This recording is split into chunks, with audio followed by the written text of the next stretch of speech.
Dito kailangan white sugar talaga, okay? Ayan.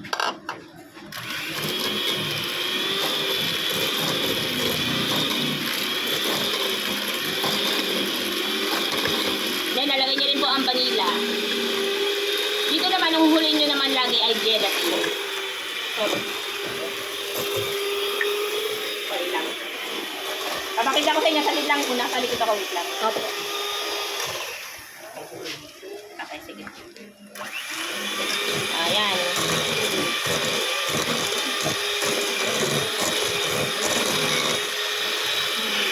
Yan. Again, sugar lang to. White sugar, cream cheese, at vanilla. Huwag muna yung gelatin. Pati kailangan yan ay malamig. Yan. May more pa. Para i-cream pa muna natin. Para maging smooth talaga yung cream cheese natin.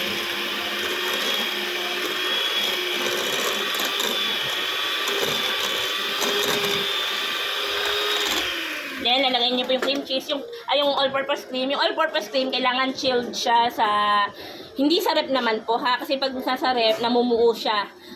So, kailangan chilled kasi siya para magdoble ang kanyang size. O mag-volume siya.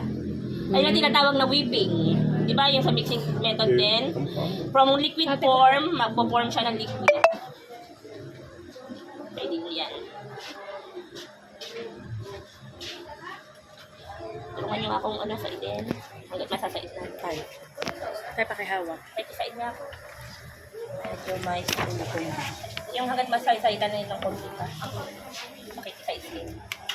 Para naman madami-dami ito. Yan. Ay, hindi sayang. Yan. Sasaidin nyo maigi. Hanggat kaya. Pero wala na ba isasayad? Yan. Hindi, parang prop na po meron pa eh. Sayang. Yan. Parang simot-simot talaga siya. Yan. Last. Ayan, marami-rami. Kaya kayang sasaydin niya, oh. Marami-rami siyang naipon sa laog. Yan, okay na yan. Baka naman maano na yung ating all-purpose nila yan. Again, high speed po ulit, number 5.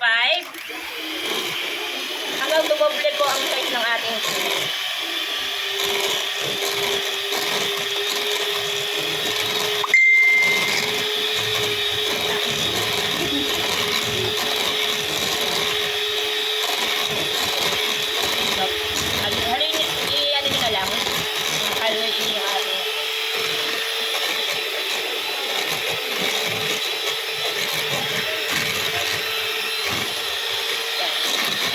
Mas dumami siya because of the all-purpose.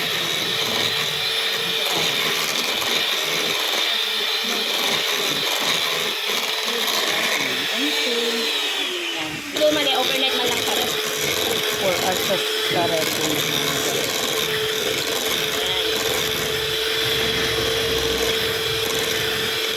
Sorry nga, palamigin nyo lang ang ating gelatin. Maraming hanginan nyo na lang sa electric pan, maligam-gam sa